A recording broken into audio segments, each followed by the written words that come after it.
right, everybody, welcome to Rana's Radar. Here I'm at the 50th anniversary of the Daytona Turkey Run. And look who I have run into. It's BADCHAD and his Queen Jolene. How's it going, you two? Good. Fantastic. So nice to see you guys here. Have you been to the Turkey Run before?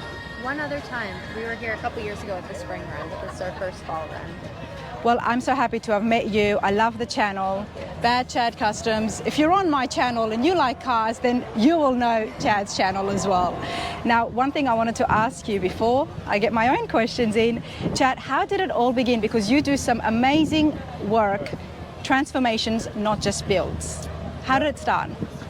I ended up going to a car show like this, and I wanted to have a car like everybody else. I could not afford to have what everybody else has, so I used my brain and I picked up a piece of junk and I started welding, and after a while I had myself a car. And, I was back at that car show the next year, and I took a top 25. Wow, and how long ago was that? 1989 maybe, or 90, right around there. Nice, nice. And the work speaks for itself, because viewers at home love that you can just take anything and work on it at home with any kind of budget. Right. Basically, when I start working on a car, if I come to something that I do not have, I do not think about trying to get money out of my pocket. I think about what do I have to make what I want. You know what I mean? There's always a substitute for most generally everything. Yeah. So, if you have a piece or a part out in your little junkyard, go out and search it, and that's what I do. I just use what I have, and sometimes it turns out something really cool, It really does. Well, in your case, all the time. Yeah. Yeah. It's kind of like, I also wanted to stand out too. I didn't want basically what they have, because I didn't have the money to buy it. For me to stand out amongst the crowd, I knew that I had to build something different. And when I would grab stuff and make things different, as long as it was appealing to my eye, that's all I really cared about. And the rest is history, I guess. Well, you do some awesome stuff. Now, Jolene, you're very much involved. We know you're behind the camera as well, but your passion for cars, where does that start? It started with him, to be honest. When we first started dating, he wanted me to get into the hobby, and he said he was going to build me any car that I wanted. So he was kind of showing me Delahaye's, like the French Delahaye's, and he was like, I'll build you one. Which one do you like the best? So I was going through the pictures, and I seen Ralph Lauren's $40 million Bugatti. And okay. I was like, wow, I really like expensive taste. Yeah, well, yeah. I was going to build it from a piece of junk, no worries. Yeah. So he had actually seen the Guild on TV build one, and he was like, I know I can make that, I just didn't have the customer for it. So he was like, I'll build it for you. So then he started doing that, and I started I was just blown away. Well, it's a disease that once you get it, it will not leave you. Yeah, so it's kind of like, I'm into it now. Love that, absolutely love that. Now, you guys were in Australia recently. Yeah. How did you like the town down under? Amazing. Fantastic. Yeah. Great people. Yeah. Just, you couldn't believe the car hobby there, or I could not believe the car hobby there. You think that, America has the car hobby sewed up, but that's not true.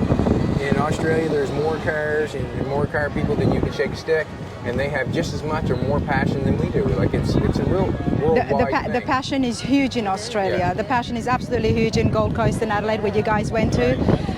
But it's sad that sometimes, and the car people there would have told you as well, that they do get restricted. Right, yeah. Whereas we do have the freedom over here. Yeah, true. Very true, yeah.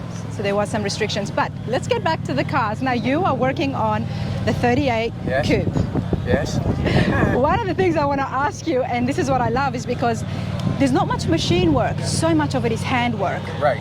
You were working on the louvers. Right. Those tiny little holes, and you guys were doing it all by hand.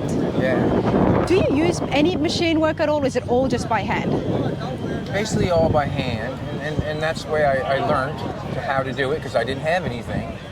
And don't get me wrong, I have been offered and thought about buying the tools, but in my opinion, it would just slow me down, to be honest with you. If I had too many tools, I'd be going here and going there, and I feel that I would not connect with the people that I want to connect with. Exactly. The viewers appreciate that. There's no fast motion, there's no fast tracking things.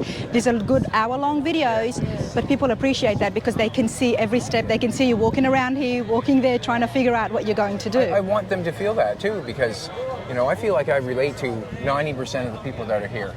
Whether there be 100,000 people here, I relate to 80 to 90%. Because so many are working on so their projects at home. Thing. There's a few people in life that can afford to go to work and pay for it, and that's great. They have done their due diligence. But there's so many of us that want to build our own. Yeah. And I want them to know that they can. You know, and if someone says you can't, use that as motivation. And yes, prove I them can. wrong. Yes, I can. Well, you do some hectic, crazy customs, and sometimes you make people upset. Yep. Hey, You're going to be hauling a bike on that cube. Well- Now that I've never seen before. Yes. What I can say is if they're upset, what can I say with that? We know it's art. If they're upset, because it's drawing an emotion out of them that they probably wouldn't have, you know, to go on the computer and write something that's not positive. Yeah. It's bringing an emotion out of them. But you address that. You do address that, because just hearing those comments and stuff, you're always so in tune with your viewers. Because now you're making a lid. Can I say a lid for the trunk? Yes. So if someone does not want to haul a bike, then they can just put the lid on it as well. Watch it, you're good. You're good. I have been watching it because I do like it. I mean, so many channels out there, they fast forward things, and as somebody who's just got into the car hobby and learning to build herself, I appreciate that. I don't mind if it's an hour long, you know, but it's nice to see you in work. And also, as you talk with the bad comments, there's so many people out there that are so talented that will not get on the computer and show their project because of the people that are downing them. Yes. And I want to let them know that what someone writes on the computer is who they are. Yes. That's not who I am. Yes. And it stops so many people from showing their talent. And for any young person that wants to build something, do not worry about what someone else says about what you're doing. Do what you want to do and make yourself happy. That's how you make yourself happy, doing what you want to do. So for me, it should I hope that motivates someone else to go ahead and do it, and don't worry about any negativity. The negativity is motivation. That's all it is for me. Motivation. Use it to fuel yourself. Yeah, it fuels you. The worst thing, the best thing to say to me is say, you can't do that. Well, stick around. Watch me. Yes, Watch I me. can. Yeah, watch Well, me. we're excited to see cube finishes. I'm more excited to see what paint you guys do on that. Okay. We probably will not paint. Okay, bare metal. We probably will leave it patina. I'm hoping to make it look like it could have been built in the day. Okay. That someone had an old car, they wanted to haul their bike, and that's what they did. Basically, that's what I'm going for. Love it. Very skilled, very talented. What's next for you two? What's next? What can I say? To the moon. To the moon. To the moon. Stay tuned. We'll just have to stay tuned. Hey, you two, this has been fabulous. Thank you very much. Thank you so much. Great interview. Thank you.